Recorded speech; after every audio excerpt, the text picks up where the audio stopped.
Moi aussi, je vous salue chaleureusement dans le précieux nom du Seigneur.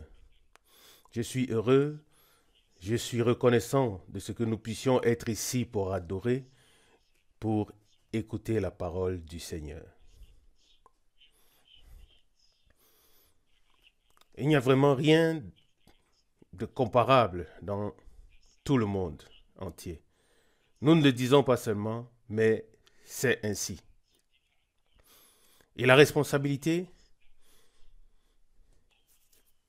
qui nous a été confiée ou imposée est grande. C'est la plus grande responsabilité qui existe actuellement sur terre par rapport à Dieu et aux hommes. Une grande chose implique un grand engagement et une grande responsabilité. Et nous voyons, en particulier, lors de tels voyages, tels que celui que je viens de faire, nous voyons ce que Dieu a déjà accompli, comment il ouvre les portes et ouvre les cœurs et ce qu'il fera encore. Avant de donner un petit rapport, je voudrais d'abord souligner l'aspect terrestre.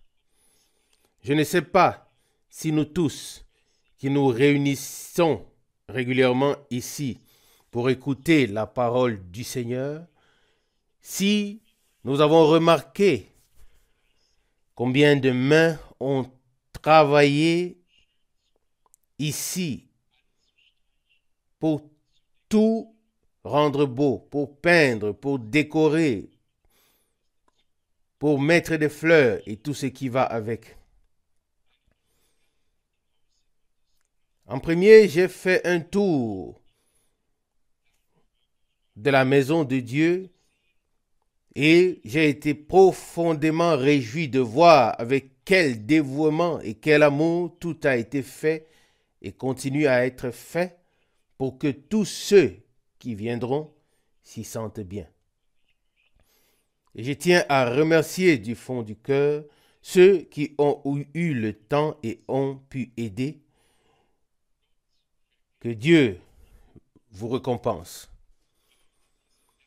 Il y a des gens qui ont été destinés ou appelés seulement à prier pour que Dieu bénisse. Et pour cela, nous sommes aussi reconnaissants. Mais il y a d'autres qui ont des mains et qui ont du talent. Et nous en sommes aussi reconnaissants pour cela. Chacun à sa place.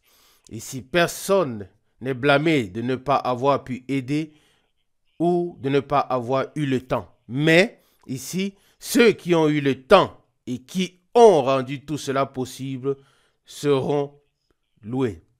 Que Dieu vous bénisse et vous récompense. Cette fois-ci, nous attendons de grandes choses de Dieu. De grandes choses de Dieu comme jamais auparavant.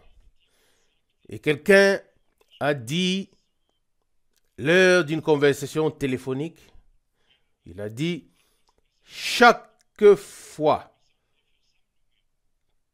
que Dieu fait quelque chose de particulier ou que des réunions particulières sont prévues, il se peut que l'ennemi mette de nombreux obstacles sur le chemin. Gardons toujours à l'esprit que les obstacles sont là pour être surmontés. Non pas pour que nous nous y arrêtions ou trébuchions dessus, mais pour que nous les surmontions et que nous allions de l'avant avec notre Dieu en lui rendant gloire dans la foi. En ce qui concerne le voyage, c'est toujours un privilège particulier de voir l'impact des brochures et des cassettes qui sont envoyées parmi le peuple. Commençons par Singapour. Là-bas, j'ai eu l'occasion de parler lors d'un séminaire biblique où des personnes de 32 nations étudient et étudient sans révélation de ce que Dieu fait maintenant ou alors a fait dans cette génération. J'ai eu l'occasion de rendre témoignage, donner un témoignage, puis j'ai pu avoir les adresses des personnes présentes afin qu'elles puissent être suivies. C'est une chose, je l'ai particulièrement remarqué là-bas, c'est une chose de dire, nous avons lu et nous croyons, et c'en est une autre d'en recevoir la révélation et d'agir en conséquence. Ce sont deux choses très différentes. Et frère Rousse l'a déjà mentionné. Dans le temps de Jésus, des milliers et des milliers de personnes ont entendu ce qui a été dit de manière acoustique. Ils auraient pu tous dire, oui, nous étions tous parmi la foule lorsque cet homme a parlé. Nous étions là lorsqu'il a pris le pain, l'a rompu et l'a distribué. Et ça ne finissait pas, au contraire. Il y en avait de plus en plus. Mais quel était le résultat? À la fin, sur les milliers de personnes présentes, rien que quelques-unes étaient restées. La proclamation doit avoir lieu. Et ce que Dieu fait ensuite, c'est lui qui décide. Notre tâche est de porter la parole et de la répandre jusqu'aux extrémités de la terre. En ce qui concerne les croyants au sein du message, on sait qu'il existe différentes orientations et qu'il y a des difficultés partout, en tout lieu. Mais je peux témoigner d'une chose, c'est que Dieu fait grâce. Il fait simplement grâce de proclamer la vérité dans l'amour sans blesser un autre frère, ni de nommer quelqu'un par son nom. Il suffit de partager et exposer la parole de Dieu comme il se doit. Cela aide plus que toutes les critiques et plus que quiconque peut aider. Et ainsi Dieu nous fait toujours plus de grâce. Puis à Jakarta, nous avons eu de très bonnes réunions. Une communauté pentecôtiste là-bas compte environ 1300 membres. Mais que dire? Une dame se tient sur l'estrade et conduit les cantiques. Certaines choses laissent encore à désirer, mais nous n'utilisons pas la méthode de force, mais nous faisons preuve de patience. Et si quelqu'un lit les prédications de frère Branham et ne comprend pas les choses, et que l'Esprit de Dieu ne les lui révèle pas, alors nous n'allons que provoquer des disputes. Mais lors d'une réunion, il y avait une dame qui me traduisait.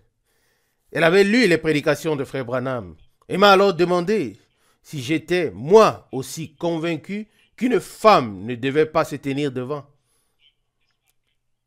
Et il n'y avait aucun frère qui connaissait suffisamment l'anglais pour traduire.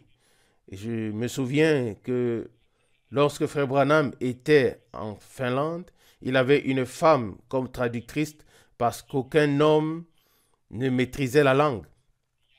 Une Finlandaise qui avait vécu pendant des années aux États-Unis.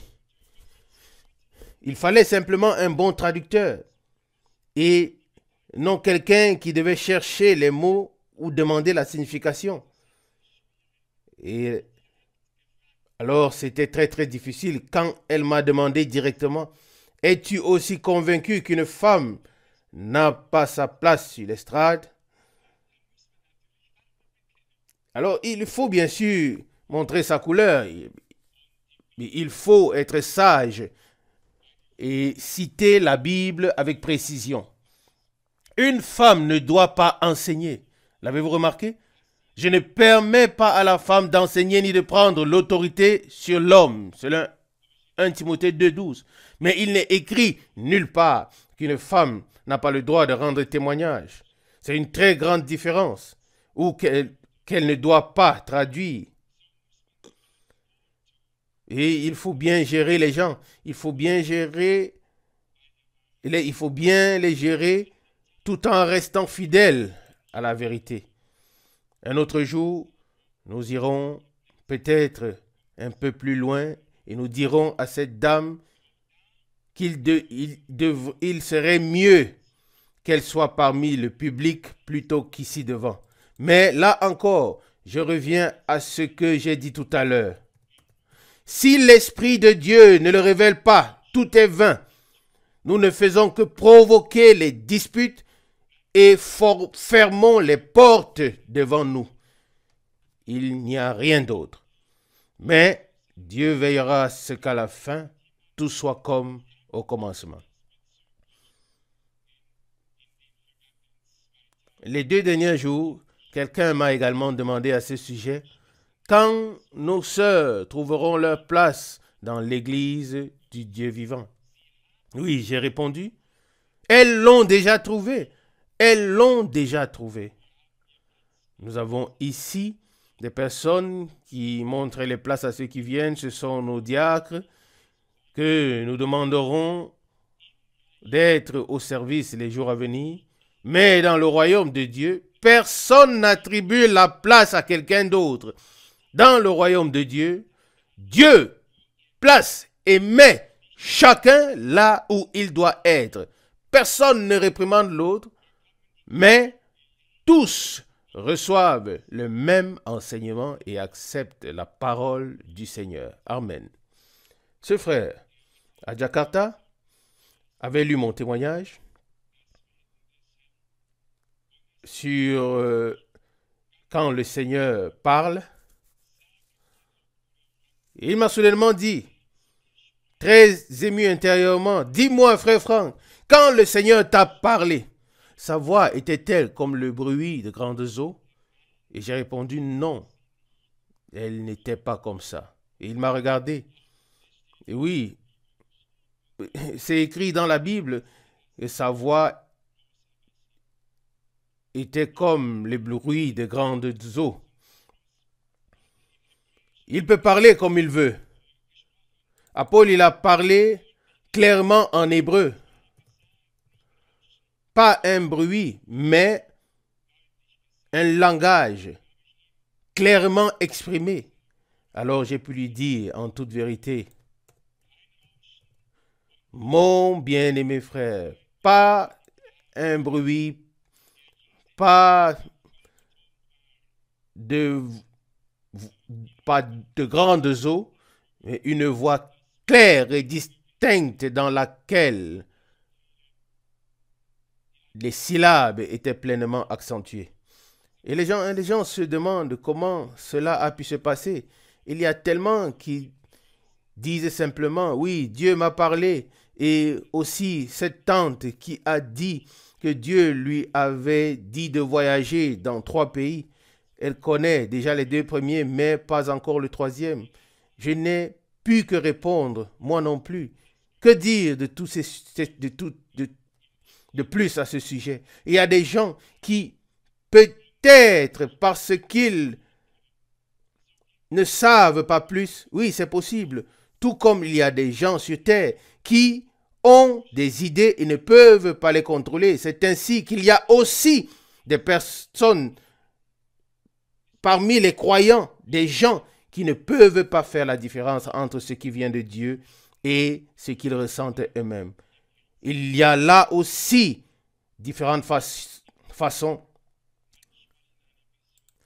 Parfois une voix directe, par l'esprit dans le cœur, dans l'âme, parfois un rêve, parfois dans une vision.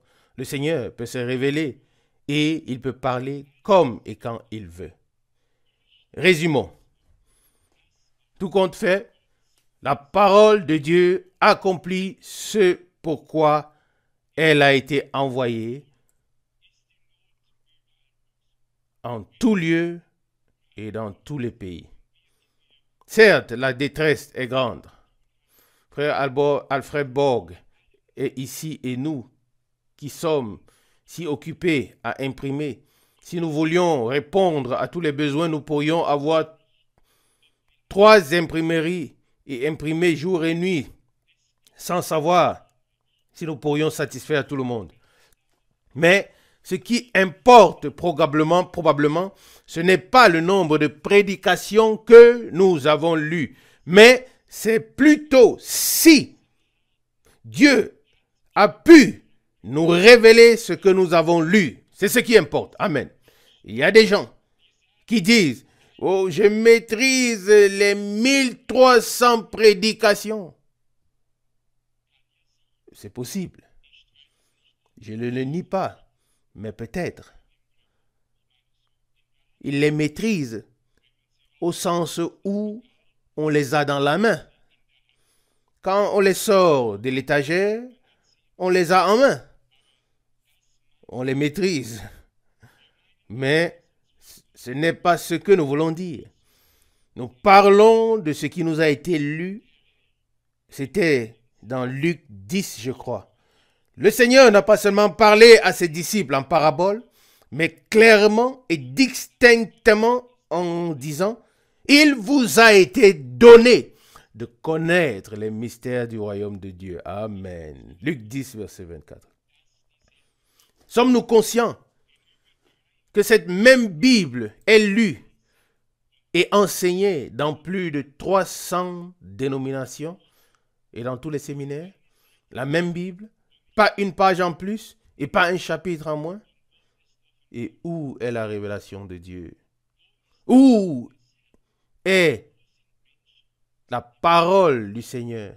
Où sont les paroles du Seigneur? Où sont les gens qui sont prêts à se soumettre à Dieu? J'y reviendrai ce week-end. C'était à Jakarta où ce millionnaire, soit il était déjà millionnaire ou il voulait le devenir, cet homme originaire d'Hambourg, il m'a dit soudainement, je voudrais vous parler. Et je lui ai répondu, oui, volontiers. Et puis, ça a commencé. Il dit, j'ai étudié toutes les religions, j'ai cherché. Et maintenant, je voudrais vous demander, vous êtes un homme religieux, dites-moi pourquoi précisément dans le christianisme, il a fallu que le sang soit versé afin que nous puissions être sauvés. Et savez-vous ce qui s'est passé quand cette question m'a été posée? Une révélation m'est venue, mais ne me demandez pas dans quelle mesure. C'était si merveilleux et si puissant que j'aurais souhaité avoir devant moi la plus grande réunion, le plus grand rassemblement que j'ai jamais vu sur terre. 1 million de personnes n'aurait pas été suffisant. Il y a parfois des gens qui ne savent pas du tout pourquoi ils disent ou demandent ce qu'ils disent ou demandent. L'important, c'est que nous soyons prêts à tout moment pour que Dieu puisse nous parler. Amen. Et j'y reviendrai, si Dieu le veut, ce week-end. C'est si profond et si merveilleux de voir comment Dieu a tout conduit et ordonné, pourquoi cela devait être ainsi et autre chose autrement. Dieu a un chemin et uniquement ce chemin mène au but. Uniquement ce chemin mène au but. Je ne veux pas entrer dans plus de détails maintenant. Ce que nous avons lu, chaque verset nous touche dans notre cœur. Nous avons lu, je vous envoie comme des brebis au milieu des loups. Nous avons lu, je vous donne le pouvoir sur toute puissance de Satan. Guérissez les malades, ressuscitez les morts, purifiez les lépreux. Ça fait partie de la chose. Et je vous prie, en tant que frère, Nous voulons à partir de maintenant prendre cela au sérieux. Ne nous contentons pas de répéter ce que le Seigneur a dit, mais mettons-le en pratique. Mettons-le en pratique en étant conscients que les malades ont été guéris et que les pécheurs ont été sauvés lorsque Christ est mort à Golgotha. Bien-aimés frères Rousse, mes bien-aimés frères ici, lorsque nous prions pour les personnes qui viennent au Seigneur, voulons-nous les sauver ou les rendre heureux ou leur apporter le salut? Non. Nous avons prêché et nous prions pour eux afin qu'ils puissent accéder à cette foi vivante et expérimenter ce qui a été accompli pour eux. Amen. À partir de maintenant, revendiquons la même chose pour le domaine de la guérison. Nous ne sommes pas ici pour essayer de voir si nous pouvons guérir ou non. Nous sommes ici pour proclamer: par ces meurtrissures, vous avez été guéris.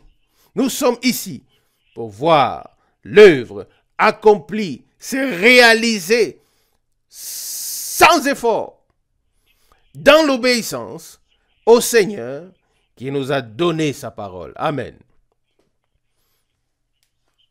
Et frère Rousse l'a aussi déjà souligné. Ça m'a touché plus profondément que vous tous. Celui que le Seigneur envoie, il le confirme, ou au moins la parole. Oui, laissons cela ouvert.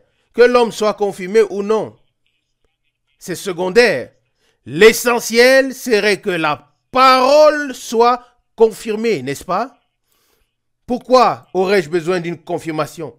Je serais satisfait de voir la parole de Dieu confirmée. Comme il est écrit, je crois, dans l'évangile de Jean, dans le dernier chapitre, que le Seigneur était avec les siens et confirmait sa parole. Sommes-nous tous prêts à attendre que la parole, à nous attendre que la parole ne soit pas seulement prêchée, mais qu'elle s'accomplisse également? Je ne suis pas préparé pour cela pour le moment, mais cela se trouve dans Jean 20, verset 30. Jean 20, verset 30. Jésus a fait, en présence de ses disciples, beaucoup d'autres miracles qui ne sont pas écrits dans ce livre. Verset 31. Mais ces choses ont été écrites afin que vous croyiez que Jésus est loin, le Fils de Dieu, et qu'en croyant, vous ayez la vie en son nom. Amen. Mais je cherche, en fait, le passage où il est écrit qu'il a rendu témoignage. Ça doit être à la fin d'un évangile, probablement dans Marc. Les évangélistes ont tous apporté leur contribution pour que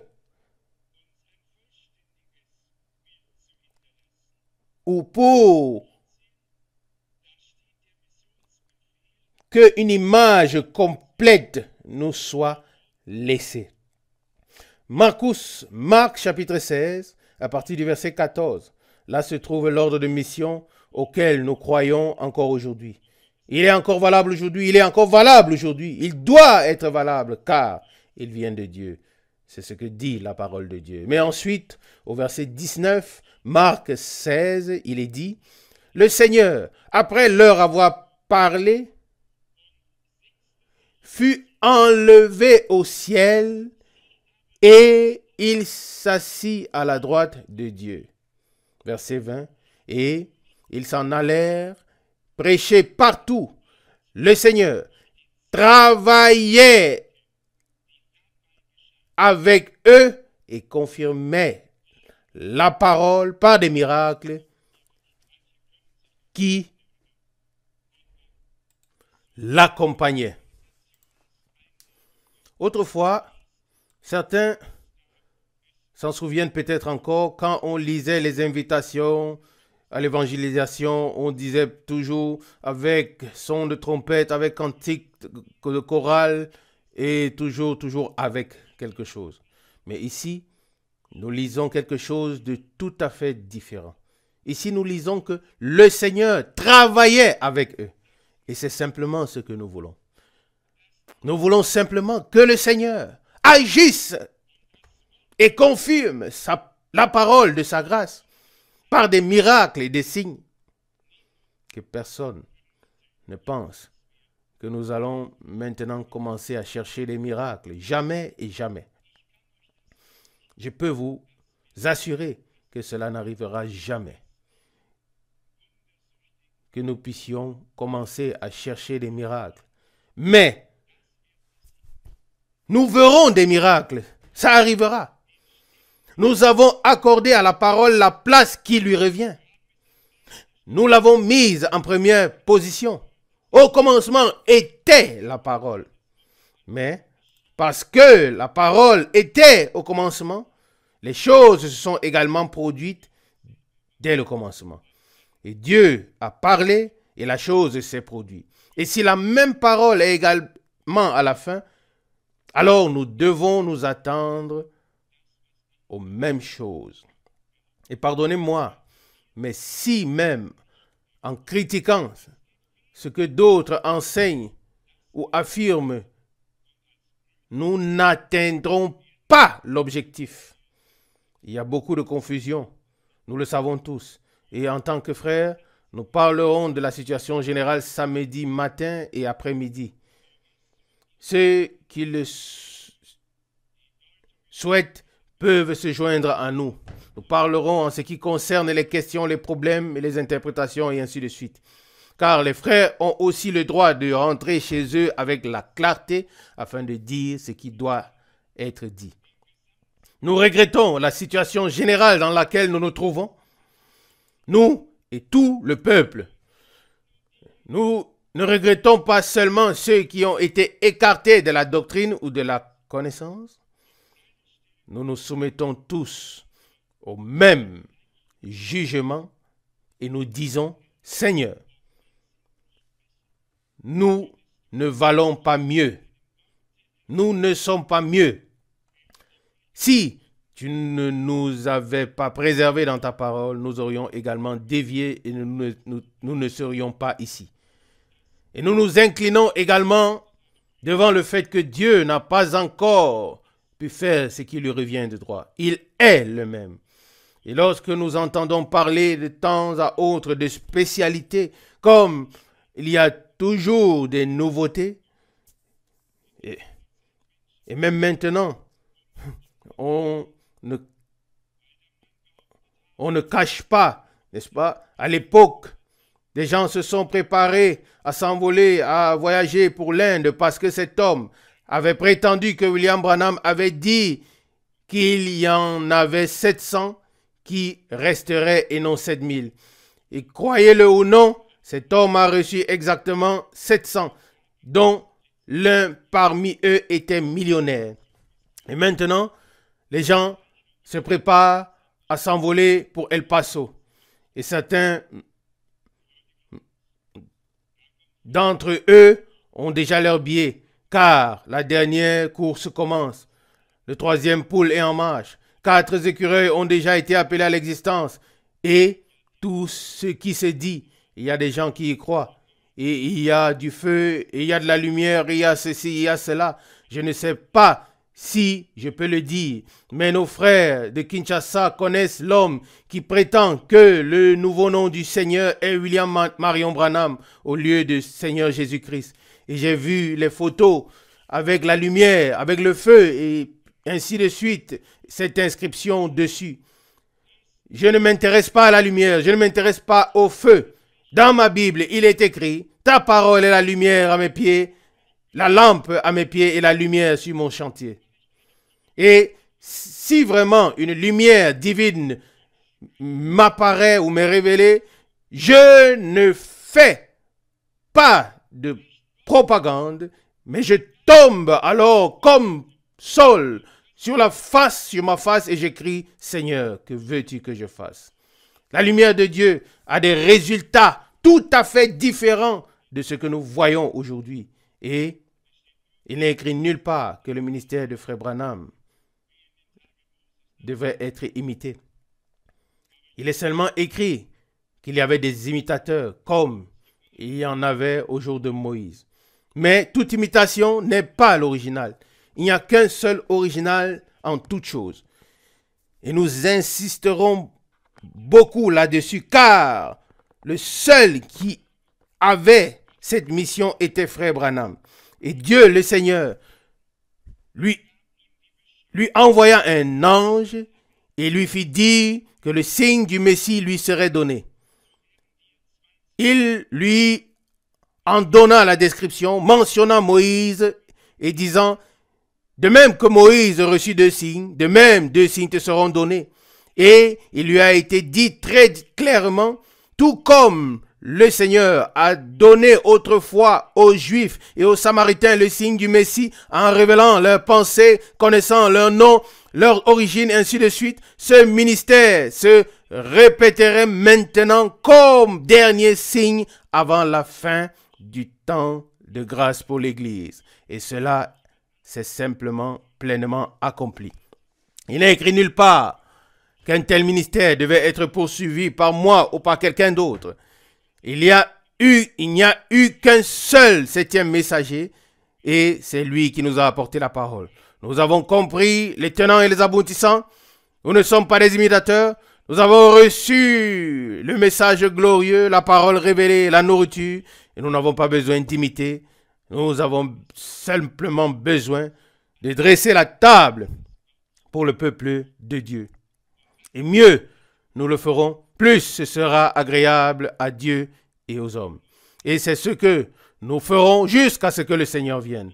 Nous ne chercherons pas des choses qui ne sont pas bibliques. En ce qui me concerne, je crois même que dans cette pièce, il y a eu des gens qui ont vu l'arc-en-ciel. Il y a eu des gens qui ont vu l'arc-en-ciel.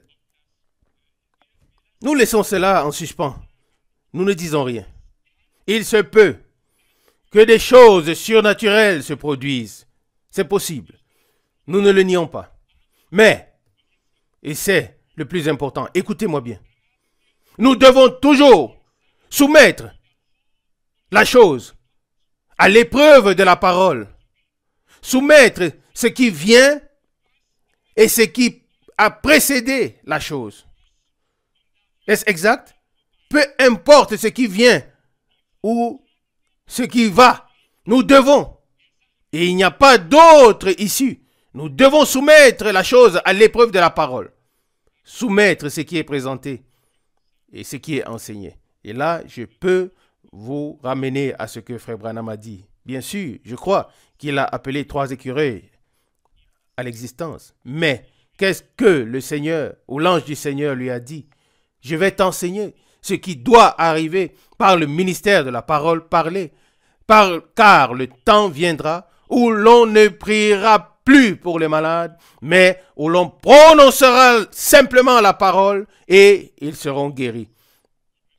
Et le Seigneur, ou l'ange du Seigneur, je devrais vérifier cela, lui a littéralement dit, cela se réfère à Marc chapitre 11, versets 22 et 23, à savoir, si tu dis à cette montagne, si tu parles à cette montagne et dis, lève-toi et jette-toi dans la mer, et si tu ne doutes pas dans ton cœur, mais que tu crois que ce que tu dis arrivera, alors cela se réalisera. L'homme de Dieu a été ramené à la parole. Dans tous les cas, son ministère était fondé bibliquement et étayé par les saintes écritures. Et il doit en rester ainsi jusqu'à la fin. Il doit y avoir une direction qui peut être qualifiée de direction divine. Et cette direction ne va pas dans 4 différentes directions. Elle ne va que dans une seule. Et cette seule doit être la direction divine. Et nous l'avons toujours dit. La seule chose qui nous relie directement à Dieu et à sa parole, c'est la naissance. La nouvelle naissance par la parole et l'Esprit de Dieu. Des personnes qui sont nées de nouveau et qui portent en elles cette semence divine et qui sont elles-mêmes une semence divine, n'ont qu'une seule relation et c'est la relation avec la parole de Dieu. Les interprétations leur sont répugnantes. Je ne sais pas comment vous vous sentez. Mais les interprétations voilent la vraie parole que Dieu a prononcée.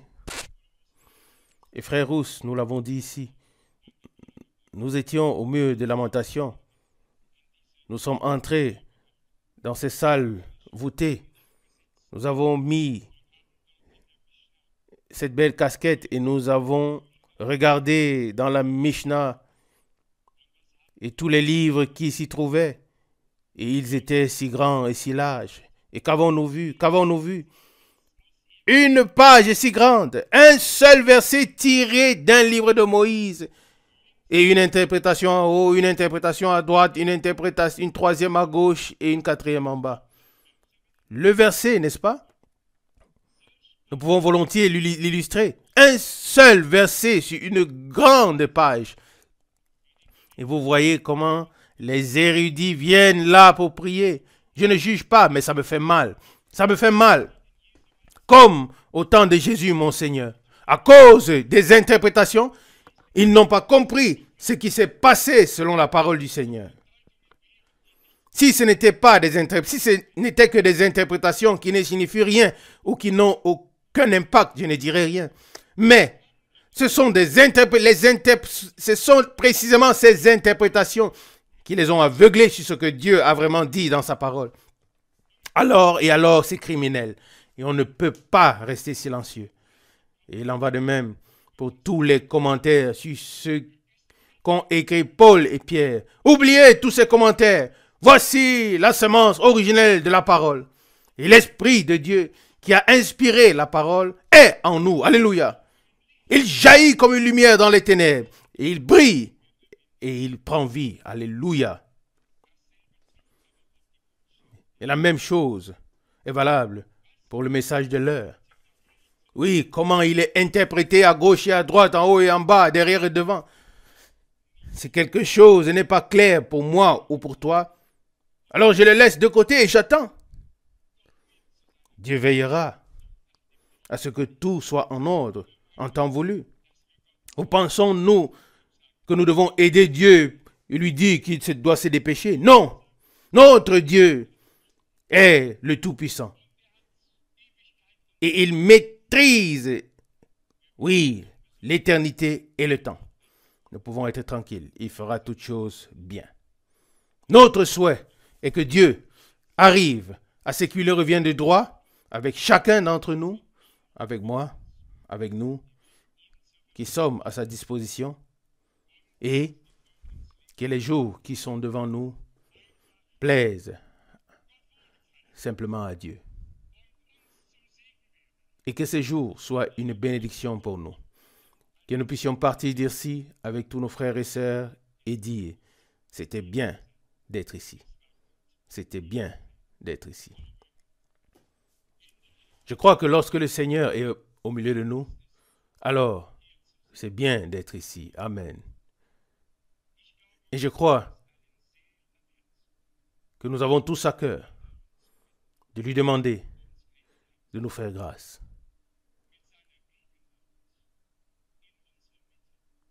D'être parmi nous par sa présence, en tant que celui qui parle, qui agit, en tant que celui qui se révèle encore aujourd'hui.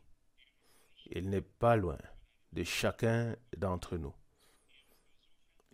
Il n'est que aussi distant que la manière avec laquelle tu le regardes. Il est proche, il est proche. Il veut se révéler à nous. Et j'aborde les jours à venir avec confiance. Pas avec assurance, mais je nous tremble Et comme Paul l'a dit à l'époque, avec tremblement, non pas dans l'incertitude, mais dans la crainte et le respect du Dieu vivant. Et nous voulons également nous dire, ici aujourd'hui, que nous consacrons ces locaux, tout, au Seigneur, et que nous veillerons nous-mêmes à ce que tout se passe bien, tout se déroule bien, que les enfants restent avec leurs parents, et ainsi de suite, que tout se passe vraiment sans problème, que personne ne soit empêché d'une manière ou d'une autre dans sa relation, sa connexion avec Dieu, qu'il n'y ait pas de conversation inutile, mais plutôt, comme il est écrit, ma maison sera appelée une maison de prière. Vous savez que je reçois beaucoup d'appels et certaines suggestions parmi sont bonnes.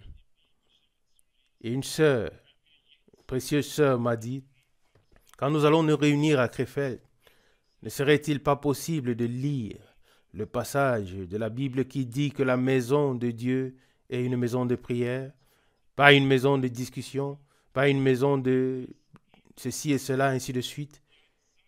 Que faut-il faire? Il y a des gens qui ont un désir si profond d'expérimenter Dieu. Des gens qui ont tant à cœur la chose de Dieu.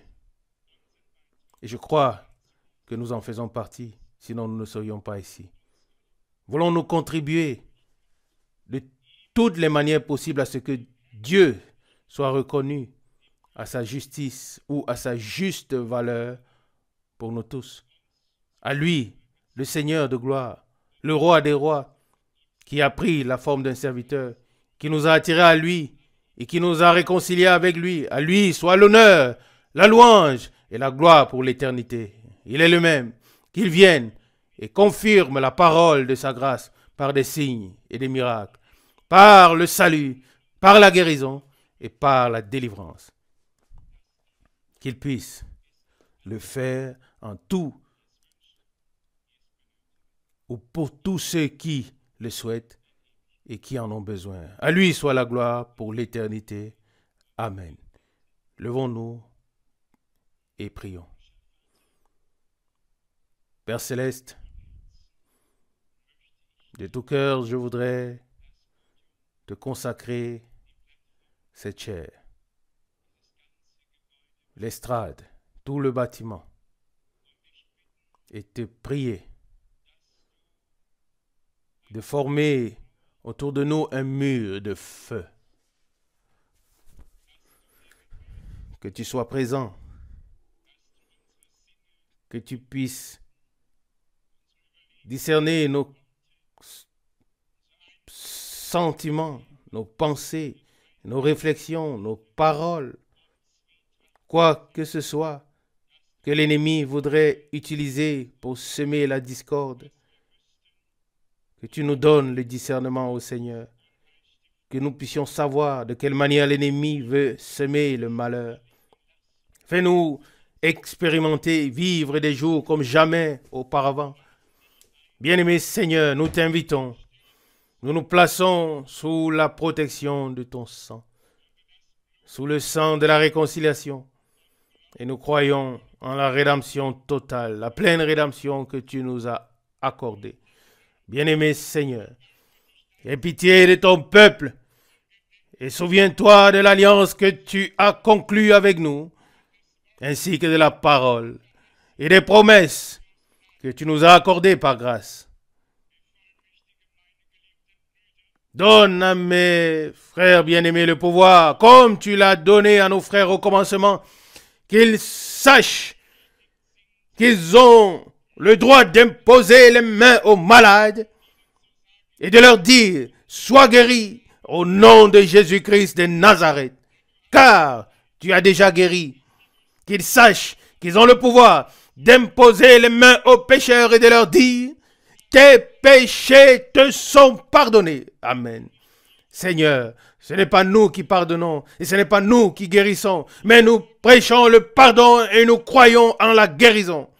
Et ainsi, nous te prions, ô Dieu, accorde-nous d'être sobres, Donne-nous l'inspiration et la conduite de ton Saint-Esprit. Seigneur, prends le contrôle de toute l'assemblée. Que tes anges soient présents, ô Dieu. Nous nous consacrons tous à toi. Veille, circoncire les cœurs et les lèvres, les pensées, oui, notre bouche et surtout notre langue. Que tu fasses apparaître des langues de feu divin afin que nos langues soient purifiées pour pouvoir être à ton service. Accorde l'harmonie parmi ton peuple, comme Salomon l'a prié, qu'il n'y ait pas de division ni d'avortement dans le pays. Seigneur, ouvre le ciel au-dessus de nous et fais-nous grâce pour l'amour de ton saint nom. Révèle-toi et bénis-nous. Bénis mes bien-aimés frères, bénis mes précieuses sœurs, bénis tous ceux qui viendront encore et sois avec nous d'une manière toute particulière dans le saint nom de Jésus. Alléluia. Amen. Amen.